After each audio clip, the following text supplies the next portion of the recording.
Hello everyone, this is Spawnbroker bringing you another edition of my first-person gameplay commentaries, and this game we're going to be talking about a Vengeful Spirit game that I had.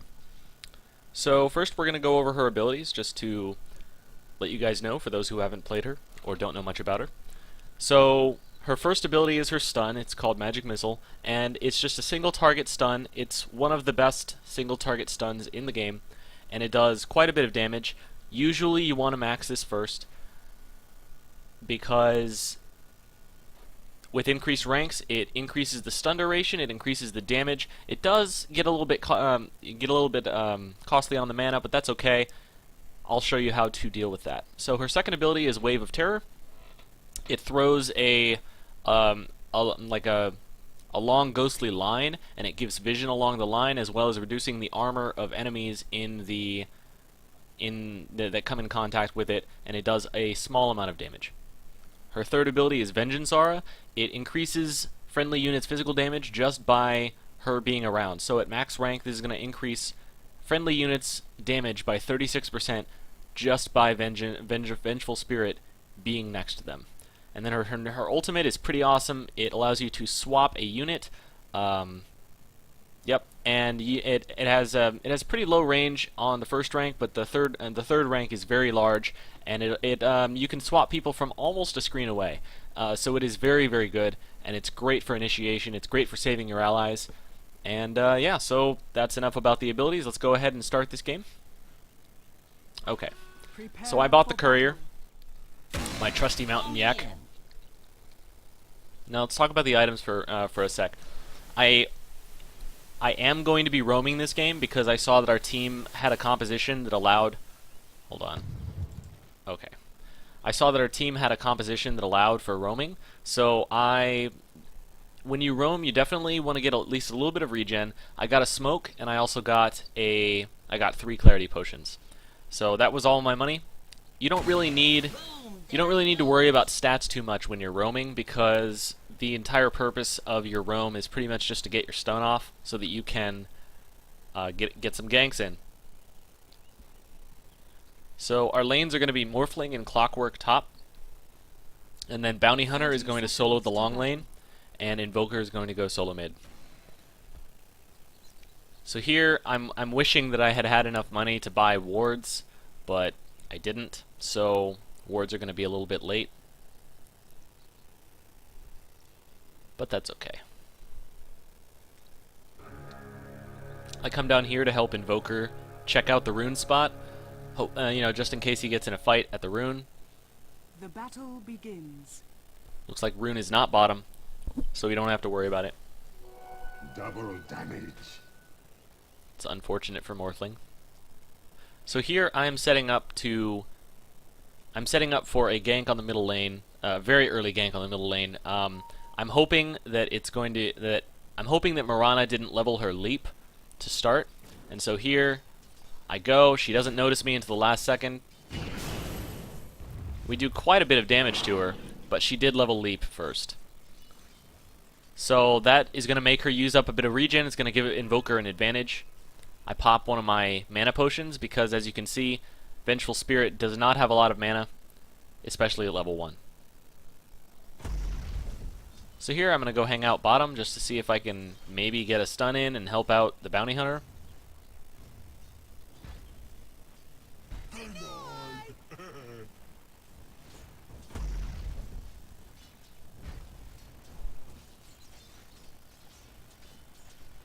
A little bit of a mistake there I showed, so that was my fault.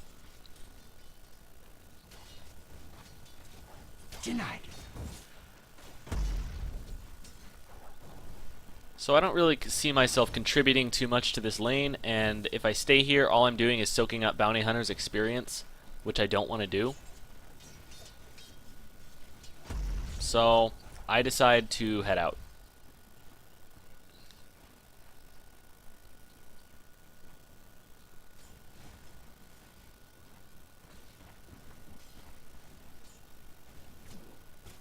Looks like Invoker's not doing so hot mid, but that's okay. I'm coming to help him out a little bit. As you can see, I always ping right before I go in for a gank, just to let them know, hey, I'm here, I'm coming, I'm ganking, be ready. So she did see me there, but I made her use a little bit of mana on her leap. So here I see the 2-minute rune is not top, so I ping the bottom rune spot so that Invoker knows.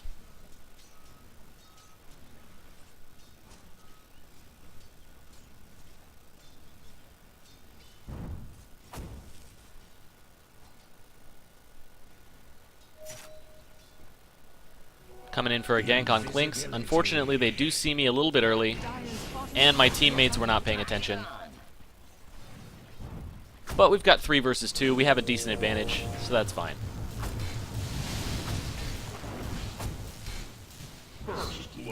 And we end up getting first blood on Sand King, and we make Clinks run away. I almost died, but that's a win for us. I did hit level 2 off of that, so that's a really good thing. I'm going to be really low on levels and farm for the entire game pretty much because of what I'm doing. Basically, a roaming strategy is designed to, if your team can handle it, if you have the heroes that can handle this type of strategy, the basic idea is, you know, for the roamer to deny themselves experience and farm in order to give their teammates a leg up. So you need to be a decent player in order to roam. I even mess up a few times on my roaming, but as you can see, it's working out. We got first blood. I believe Morphling got the first blood. Yes. So that's good. And now I buy some wards so that I can put up some ward coverage so that people know when they're getting ganked.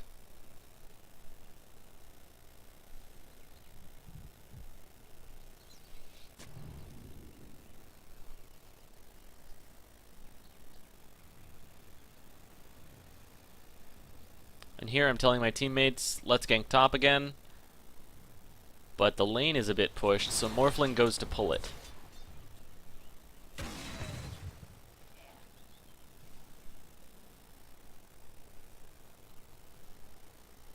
So instead of just standing around doing nothing, gaining no experience, I think I'm going to wander up and go leech experience off of the pull.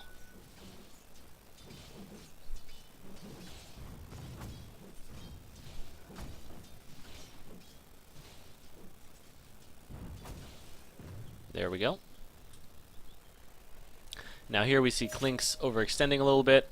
I ping him. I don't believe they see me. But Morphling goes aggressive and he scares them off. Dire's bottom tower is under attack.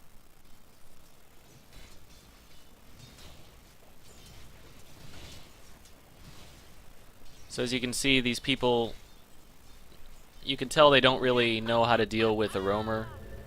When someone is roaming in your lane, you usually want to let them initiate. You just want to pretend like everything is normal until they show up behind the enemy and stun. That's the idea. So I ported bottom because Bounty Hunter died, and I wanted the solo experience. So I did hit level 3 off of that. I'm going to ward this jungle to give Bounty Hunter some protection, as well as show the rune for Invoker. So now we have good ward coverage on the map. And since Bounty Hunter's not in the lane, I'm going to try and get some last hits, and I'm going to fail. Because I have no stats. So that kind of sucks, but what can you do? I got one.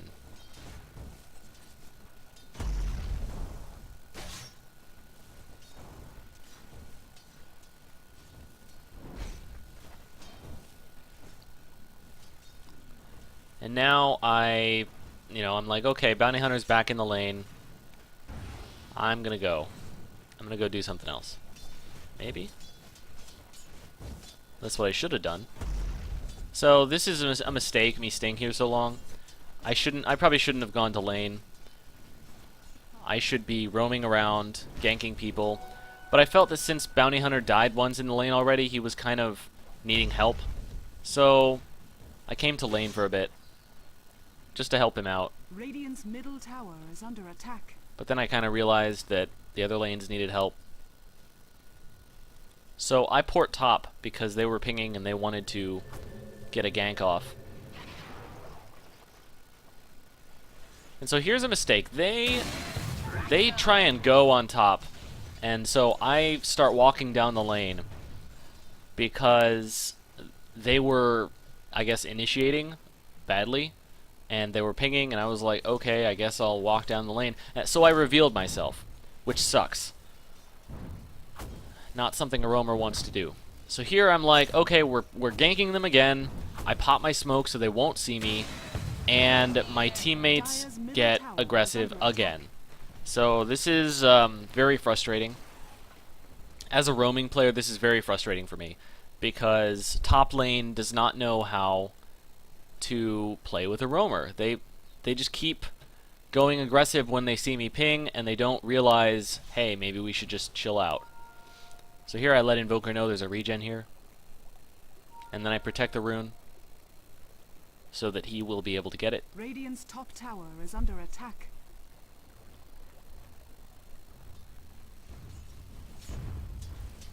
So now I'm really starting to feel my lack of boots, and I really want to get some boots pretty soon. Regeneration. My ganks have pretty much been failing, and you know, just not being too effective right now.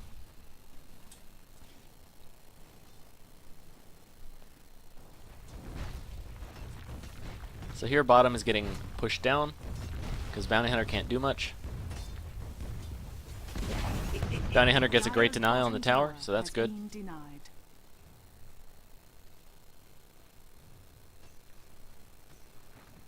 And I come down here to help him out, but he seems to be AFK.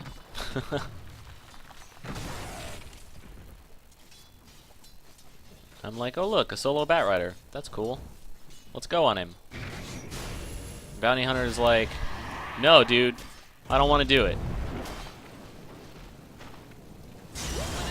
And then Invoker gets a almost gets a nice Sunstrike off. We finally get the kill. And here I pick up boots because I'm like, I'm really slow. I need to be not slow. I notice we still have a non-flying courier, so I figure I should do something about that pretty soon. And I miss more last hits. Mirana kills Morphling, so it looks like there was a triple gank up top. So that sucked.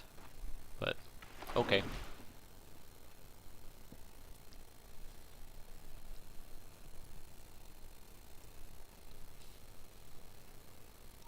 Radiant's middle tower is Here under I attack. let Invoker know there's a double damage. And now I'm coming mid to help Invoker push, and I see Mirana, and I'm like, hey Mirana, how you doing?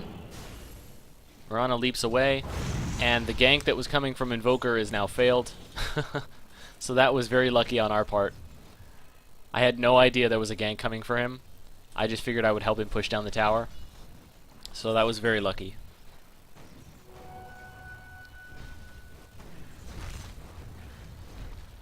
Radiant's top tower is under attack. And here Invoker gets really aggressive, and he ends up biting it. Oh no, he doesn't. Yeah, that's because I stunned the Mirana because she has the double damage, and Invoker manages to get off a Ghost Walk, and they don't have any invis detection, so he gets away. Radiant's top tower is under attack. We push the top tower down. That's good. Unfortunately, our mid is taking some damage, and I can't really do anything because I'm Vengeful Spirit.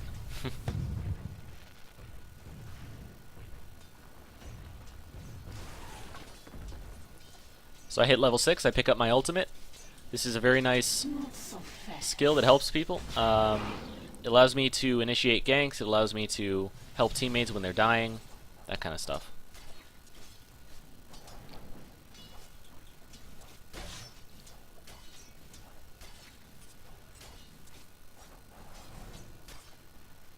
So as you can see, I've gotten very few last hits, and since I'm the only support on the team, I have to get dust and wards. So my farm and my items have been suffering because of it. So I'm going to be really late on pretty much anything that I want to get this game. Because pretty much all of my money has to come from ganks. Because I'm letting Bounty Hunter farm the bottom, I'm letting Invoker farm mid. You know, it's just, I'm trying to leave the farm for everybody else on the team. So that's a problem. Well, I mean, it's not a problem. It's how supports should be played. It's just, it can be problematic, you know, later on. So I know, Morphling sends an illusion of me down there, and they waste a couple of ultimates on it. So that's pretty funny. Here I get some dust and wards.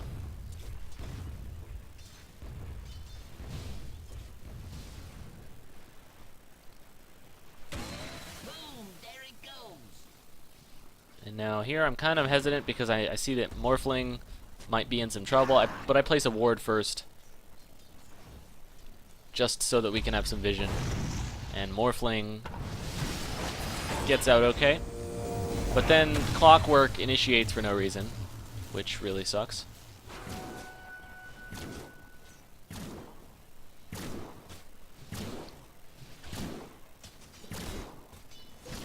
Radiant's bottom tower is under attack. So here I am checking to see if I can get a ward there, and it looks like not, because as soon as I go into the river, the Radiant team starts moving toward me, so I know I probably cannot.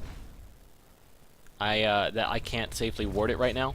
Radiant's bottom tower is under attack.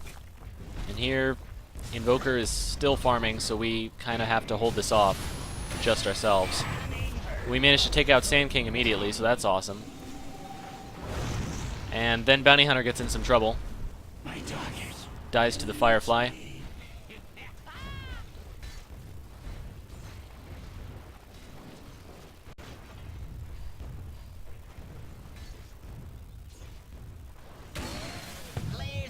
So here, because our Morphling isn't really farming, our Invoker is having to play the role of the carry, basically, and be off in the side lane farming, while everyone else putzes around mid, basically.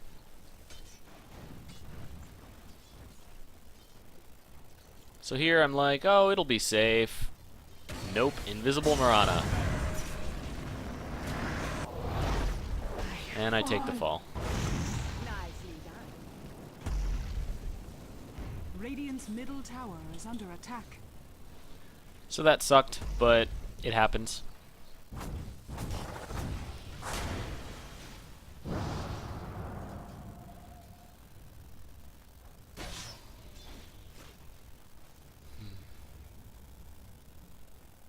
So here Bounty Hunter is trying to get a gank off on the Clinks, and it doesn't look like he's going to be able to.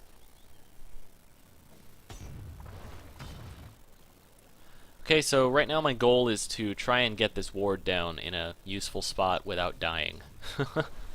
Which is going to be hard because everyone, for some reason, everyone is hanging out mid. I don't know why. I don't even know why people do this. Dota is a game of priorities, and you're trying to win the game, right? And hanging out in mid isn't going to help you win the game. Farming will help you win the game.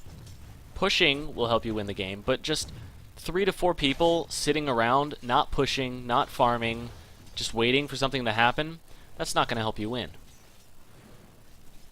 So here, and it's still happening. There's 3 of our team mid and 2 of their team, and another 3 of their team mid.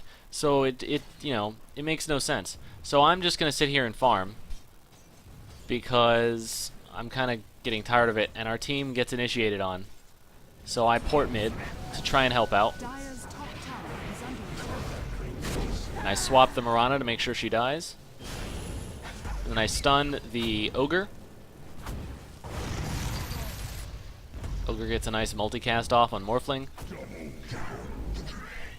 And I was curious why Morphling was dying so much. Dire's middle tower And is then under attack. started to realize Morphling didn't level Morph this game. So let me show you Morphling's skill build. Yeah, Morphling maxed Waveform first, and then maxed Adaptive Strike with no points in Morph. So that's why he was dying so much. And I was Radiant's bottom curious tower why, is under and then I attack. realized, oh, Dire's middle tower he's a really is bad under Morphling attack. player. Okay, I can understand that. So here, I finally take the plunge, and I'm like, I need some stats, and I get a magic wand because I'm feeling really weak, and I see the Bat Rider is really low, and he's trying to juke everybody. So I'm like, oh man, maybe I can catch him. So I expect him to go up and go toward Roche, but he doesn't. So I do a Wave of Terror so I can see him, and then I stun.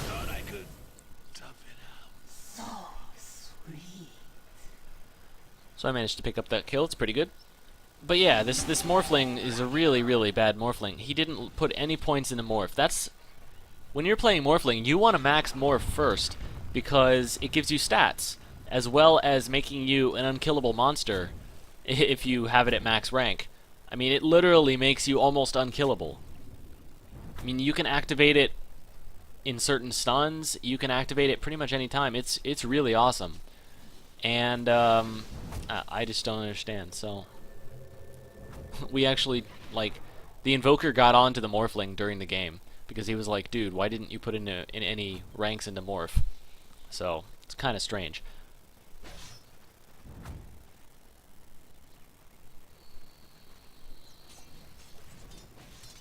So here I'm farming again because I need the gold, and Morphling shows up, so I decide to leave the lane and let him farm a bit.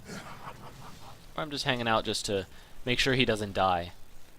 And once again, there's 4 Radiant team members mid, for no reason. Spear goes off and misses. And now Morphling looks like he's in trouble. And yeah, so that happened. And the Clinks is super fed. So I swap him, and I try and do a swap stun into the under tower range, but I cannot get it off before I die. Is under attack.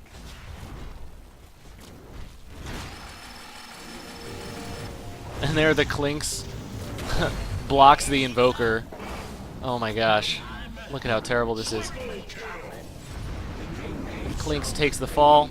Or, sorry, our Clockwork blocked the Invoker. Not Clinks. Clinks takes the fall. Bounty Hunter's going off for a gank. Looks like he's gonna get it. I finally respawn. So that was 3 for 2 there, which that sucked, but it could have been worse. So here I notice nobody farming bottom, so I'm gonna go farm bottom.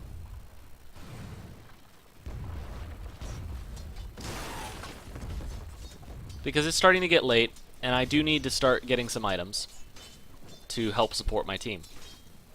And since my teammates are not using the advantage that I gave them by getting more experience and farm, or at least the Morphling and the Clinks were both terrible players, so they were not able to leverage the advantage that I gave them.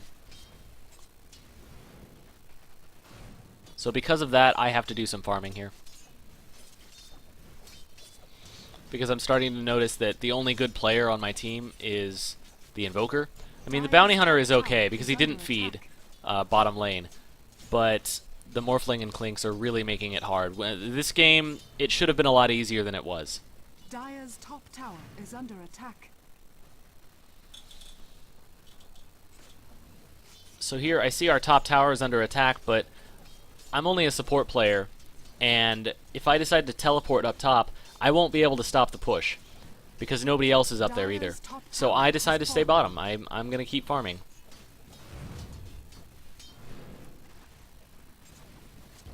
You just have to make these decisions while you're in the game, and you know, yeah, I probably should have ported top, but I would not have been able to stop the tower from falling.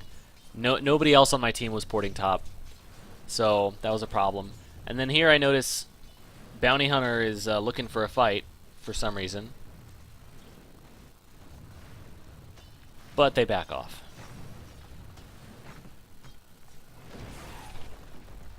So I got my mana boots, things are looking good, got a teleport scroll, and I'm going to back off because they're probably going to port bottom to defend this. And so here, I'm like, where can I go to help my team? And I see purple up top attacking them. So here I port in, and I notice Clinks is not, Clockwork is not killing him. and he's gonna get away, so I just stun.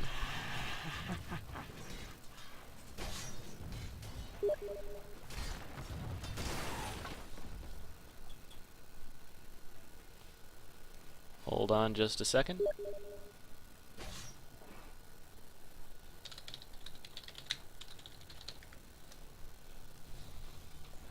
Okay.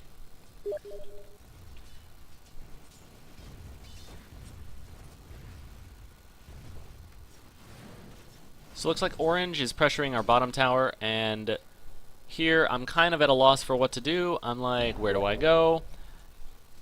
I need to get. We have no wards on the map, so I think this was a mistake for me not to have bought wards and started putting them down. Yep, there we go. I get some wards, I get a teleport scroll, and I start bringing them to me.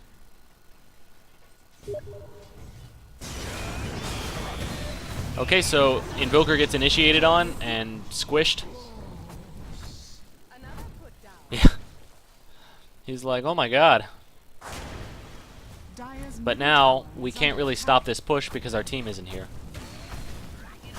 Dire's structures are fortified. I throw down a wave of terror just in case my team wants to initiate. And Bounty Hunter gets caught because he doesn't realize that against good players, he's not invisible.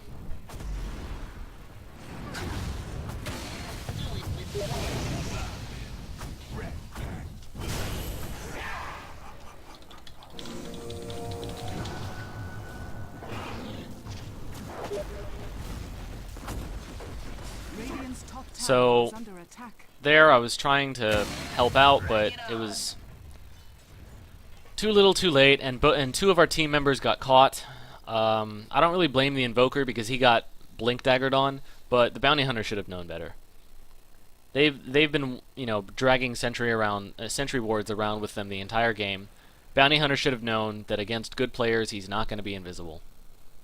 So yeah, that's one thing that people who play invisible heroes, newer players who play invisible heroes don't seem to understand that good players will know how to counter you. For example, I've had dust in my inventory for the past 10 minutes, you know, and I'm going to have a lot of dust throughout this game to deal with their enemy clinks. And, you know, that's just how the game goes. So clinks should realize, so here I am checking Roshan. So Clink should realize this, and he should realize, you know, I'm not going to be invisible. So here, looks like a team fight is going badly for our team, but they back off. And here, I'm like, do I swap him? Do I swap him? I'm not real sure. My team isn't here. Swap. So I was kind of going back and forth on whether I should swap him or not, but then I saw that my team had finally moved up a bit, and they seemed to realize what I was trying to do, and so I finally was able to get it off. So that gives us a bit of an advantage, and we should probably push this tower because of it. Unfortunately, the Morphling gets caught out. I stun the Clinks, and then I throw off a Dust. Clinks dies immediately. But then Bounty Hunter gets dragged back into tower range, and looks like he's gonna die. Yep. There, I try and help out by hitting on Mirana. And now I'm like, oh no, I'm gonna die. Run away. So Invoker does a really good job and gets a triple kill. That's fantastic. But I'm like, we're all really low. We should probably run. Why are you not running? And they finally back off. So that was good for us. So here I'm like, I need defense because I was getting pooped on in that fight. So I grab a buckler so I can start working on my mechanism. Vengeful Spirit is a fantastic mechanism carrier because her ultimate can initiate as well as, you know, so when she initiates with her ultimate, she's going to need some tank in order to survive after initiating, because the rest of the team is going to focus her. So that's why a mechanism is really good on Vengeful Spirit. It makes her really survivable, gives her some armor, gives her stats. It's just an all-around great item, and it works as a heal for the entire team.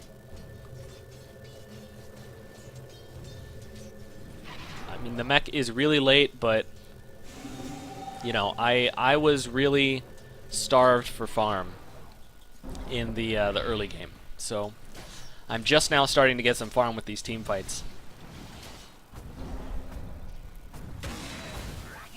And here we notice a couple people over there, so we're like, let's go! And yeah.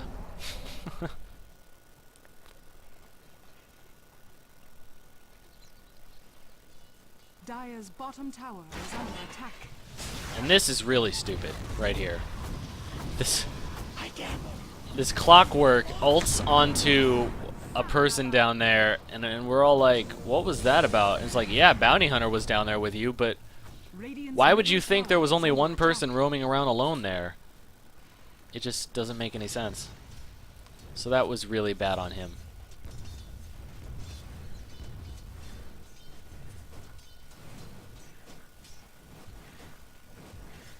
Radiant's middle tower is under attack. So I've still got this one ward. I really need to use it, and I buy some more dust because I ran out. Radiant's middle tower is under attack.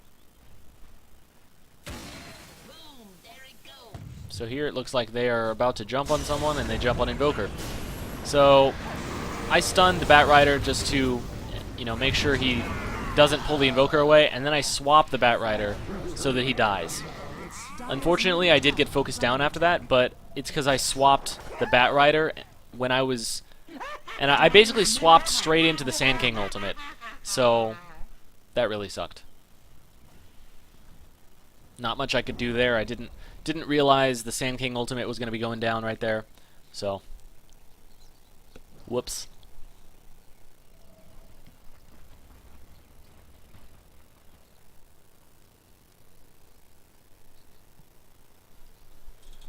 I notice Invoker has finished his Aghanims, so shit's about to go down.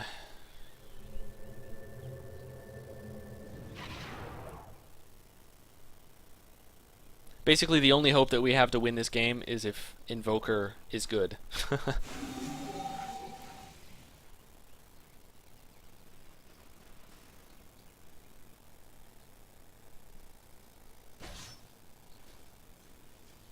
Okay, so I see nobody farming mid, so I'm gonna go mid and probably take some farm. Because like I said, I am trying to afford my mechanism.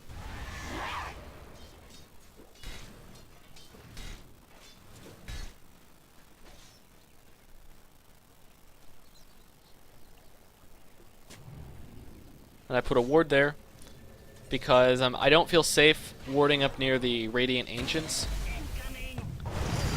And Ogre gets an amazing multicast on the Morphling. Ogre was getting some really good multicasts. And there's a Sand King, and Bounty Hunter's like, kill him! And so I swap the Sand King into my team. Pop my mana boots to replenish everyone's mana, and we decide to push mid after that. Because now their team doesn't have a Sand King ultimate, so we don't have to worry about that in fights. And that's a big part of their team fight damage. Here Invoker gets arrowed, so I hang out near Invoker just in case. Another 3 times multicast. I stun Clinks to make sure he runs away, and then Batrider starts getting focused. Clockwork misses his ultimate. I stun the Ogre. Throw down a Wave of Terror for good measure. And here I'm noticing Clinks is just going wild on my team, so I pop a Dust so the Clinks can't be invisible. I stun the Clinks, and then I swap the Clinks into the rest of my team. So that was a really good example of how effective a Vengeful Spirit can be during team fights. Batrider gets off a really lucky kill there.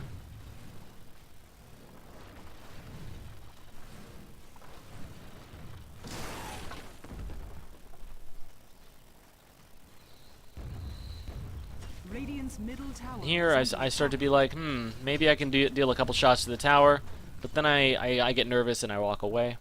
Good thing too, because it looked like Sand King was about to jump on me. I see I see bottom lane is pushing, so I notice I have enough money to finish off my mechanism, so I do it. Pretty good stuff.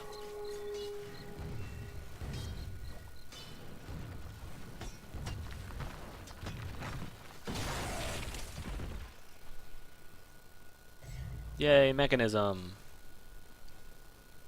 I also should have bought wards as well. But for some reason I didn't, so that's a mistake coming out of me. We only have one ward on the map, and we don't have Roshan vision, so we really need some wards. And since I'm the support, that's my job. So. Homing in.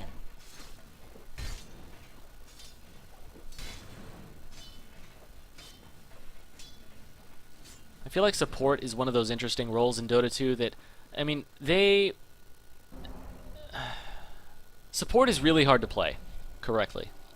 And nobody is ever going to tell you you're doing an awesome job when you're supporting. They're only going to get mad at you when you mess up. So here I get jumped on because I did not notice Clinks there. But then I pop my mech and I pop my wand as well, so they are not able to kill me.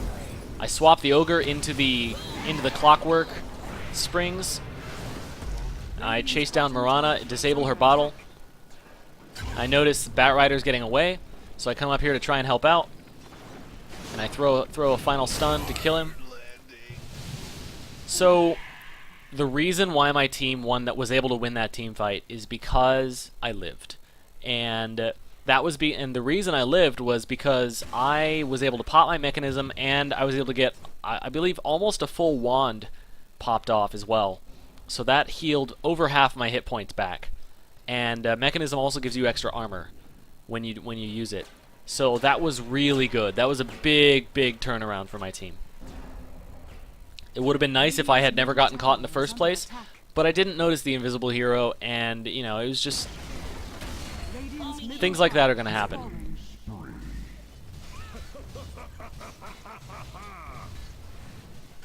So that was really huge, the fact that I was able to live there and continue contributing to the team fight after I got jumped on. So here I notice Sand King is ulting, so I throw down a mechanism. I pop my mechanism, and I also pop my arcane boots so that people can live through the ultimate. I really wish Clockwork had built a pipe, but he did not, so because he's a bad player. So I'm not going to be getting pipe. I feel like my gold can be better spent elsewhere. So this is, I think, a mistake. They decide to continue engaging on this. I notice Clinks is, you know, out of position, so I swap him, and then I pop a dust. And here I'm like, how can I help? I'll throw down a couple attacks, but I don't realize the Firefly is hitting me, so that sucked. So that was a good example of our team overextending when they shouldn't have been. So now I'm sitting here being like, what is the next really good team-based item that I can get? So I decided to work on a Drum of Endurance because my team doesn't have one yet. A Drum of Endurance is usually a really good idea to get. It's a great idea to have one on every team. I'm surprised the Invoker didn't have one, to be honest.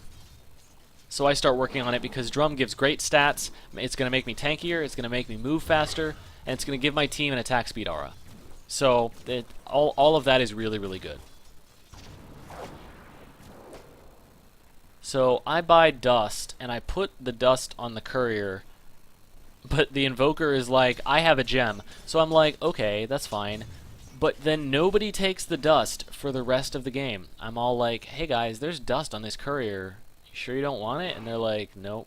So, whatever. It was kind of weird. I can understand the Invoker not wanting the dust, but other people should be wanting it at least. Like, you know, Clockwork, or Morphling, or just someone. But I was kind of full up with items, and I didn't want to sell anything, so... lame.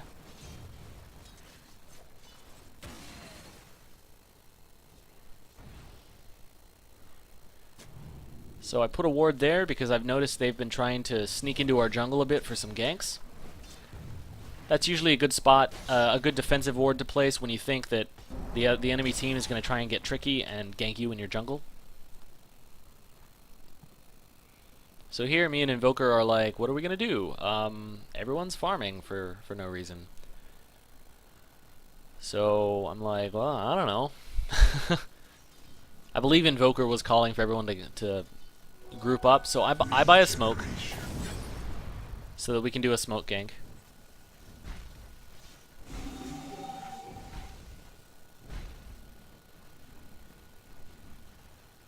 I was considering swapping that ogre, but I didn't know if there was anybody behind him, so I was kind of afraid.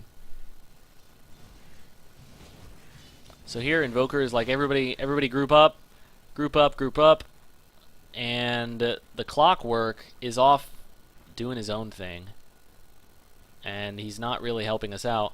And I just say, okay, we're smoke ganking with just the three of us, so we're gonna go. And then the Bounty Hunter and the Clockwork got upset at us that we were doing stuff without them. They're like, oh my god, why are you guys doing this? And we're like, you guys were off screwing around on the other side of the map for no reason. So here we're looking for a gank, and we find 3 of the enemy team. So I stun the Sand King to start off, and I'm like, alright, well, I was getting focused, so I ran around the trees, and here I swap the Clink so he can't kill our teammates, and I throw down a mechanism. But then the fight goes badly for us. Invoker 4 staffs away, and I am trying to help him out. I see the invis, but I, realize I'm not going to get to it in time. And they back off. So that was I believe it was a 2-for-2 trade, or yeah, it was a 2-for-2 trade, so not the best. If our entire team had been there, we would have won the fight. But, like I said, Clockwork and Bounty Hunter were off doing their own thing. So here I'm trying to get the courier to bring my wards to me so I can place them.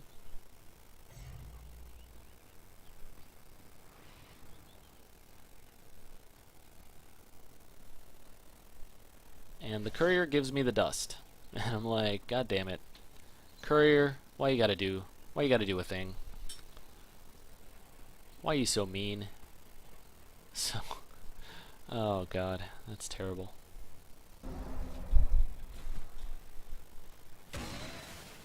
So I finally have some wards, which is great. And my team decides that we're gonna push. So that's fantastic, awesome.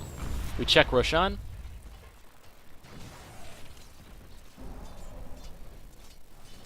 And immediately before we Roshan, I noticed that our Roshan ward has run out.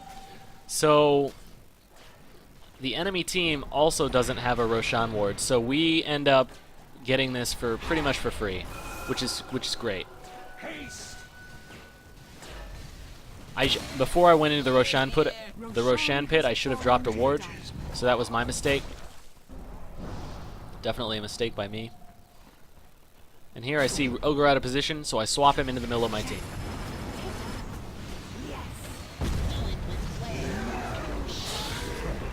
So Sand King gets in the middle of our team with an ultimate, which really sucks.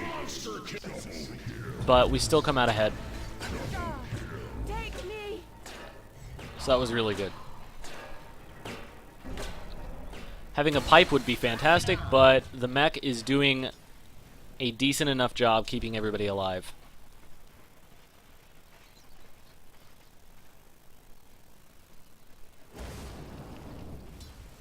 And here we're going to take our advantage and we're going to push down the middle lane.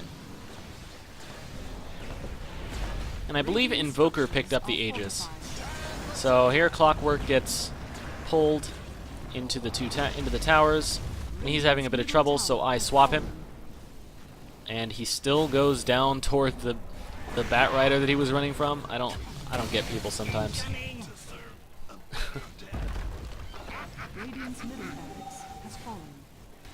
Radiant's middle barracks are under attack. So here I finish my drum. So now my team gets attack speed and movement speed as an aura, so that's good. It also has an active 4 charges of an active ability that you can give extra movement and extra attack speed to your team. So that's good. I still have some wards, so I decided to go place the ward in the Radiant jungle.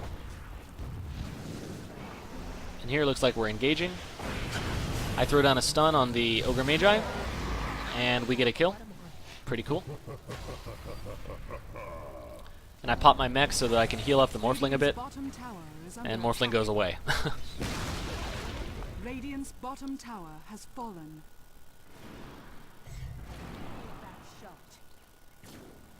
So here I was considering swapping Mirana, but I wasn't sure how many people were up on that, how many enemy heroes were up on that ledge.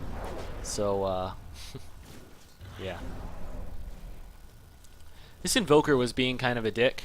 I mean, he was just constantly pointing out how bad the Clockwork and the Morphling were. Which, you know, that may be true, but you don't need to tell people that in such a dickish way. So here I'm looking at my items and I'm like, what is my next major item going to be? I could try and save up for a sheep stick, but I don't think I'm going to get it before the game ends. So I'm thinking to myself I'm going to get a Force Staff.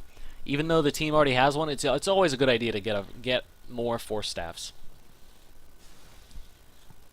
It's a great survivability item. I drop a ward right there so we can have almost total vision of the Radiant side of the map. And you know, it's just Force Staff is just a really good item to get. Obviously it's really late, but it wasn't high on my list of priorities. So, you know, here I'm like, oh, maybe I should swap him, but then he jumps away.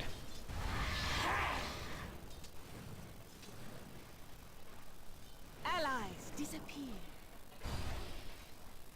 So here, Mirana ultimates, and I get jumped on. But they don't seem to realize Mechanism's awesome.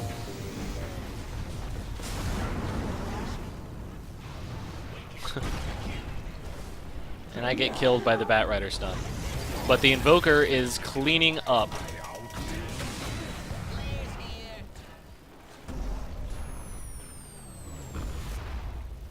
Pretty cool.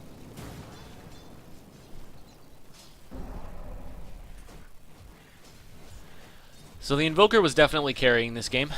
Not that I have any complaints, because our other team members were left something to be desired.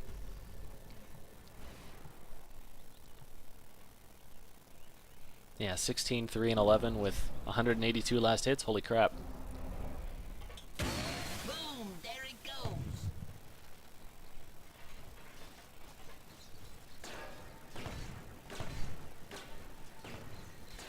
So I buy the Force Staff, and now we're gonna work on pushing into the Radiant's base. top tower is under attack. The dust is still in my stash. I took it off the courier because nobody wanted it, and I was like, yeah, whatever.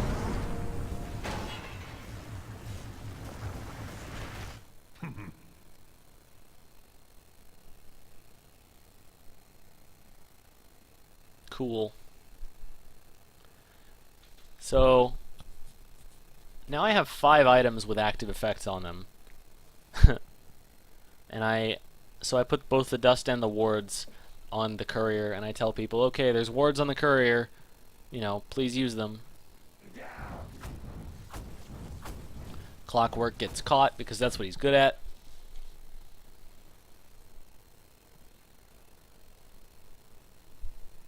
So now, if I were to get another item, the only item I could think of would be a sheep stick. You know, like, yeah, I could get a Ghost Scepter, but that's, it's not great. We do notice the Clinks, so we start chasing him, and he does get caught by the tornado, and then I see him because of Invoker's gem, and I immediately swap and stun, so we get a free kill on Clinks. Pretty cool.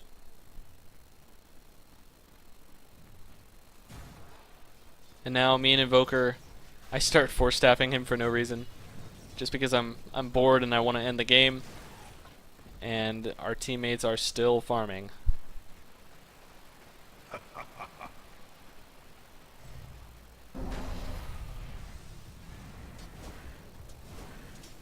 So here me and Invoker are like, hey guys, what are you waiting for?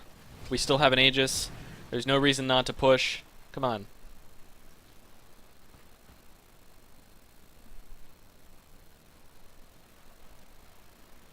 So yeah, this is a problem that people who are newer to the game or people who are bad at the game don't seem to get. That like when you have an Aegis or when you have some sort of an advantage, you should be trying to team fight. Like right now, we want to take team fights because we will win. As long as the Invoker has the Aegis, we will win team fights. So here I'm like, let's swap the bat. So I do it. I swap him, stun, and then I throw down a Wave of Terror, and Invoker cleans him up. Pretty cool. So now we're just force-staffing each other around. You're just being silly.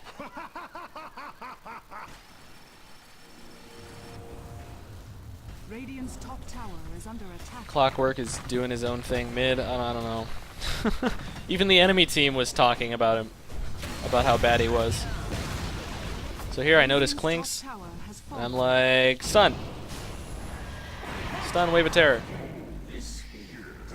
I was trying to get a good force staff off. I probably should have just swapped Marana. That's okay. I get hit by an arrow because I'm a baddie, and we get the racks.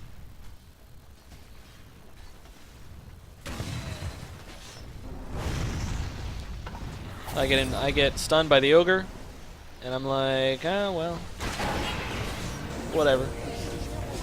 Sand King is doing his ultimate, so I try and get him away a little bit. So we clean up the enemy team. Radiant's middle tower is under attack. Radiant's middle tower And there is pretty much the game. That was actually a really good game. has fallen.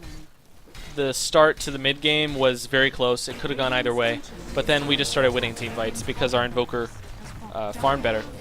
So that's how to play Vengeful Spirit as a support, and you know how to roam. Like I had a decent explanation, a decent showcasing of how to roam a little bit in the start. The problem is roaming, you can't really do it with bad players on your team. You need to have players who know how to take advantage of the roamer. So I thought these players would be able to, but they didn't. So just a good thing Invoker won his lane and he ended up carrying. So thanks for watching, and feel free to subscribe and like my videos and leave any comments or things you want to see in the comment section. So thanks guys.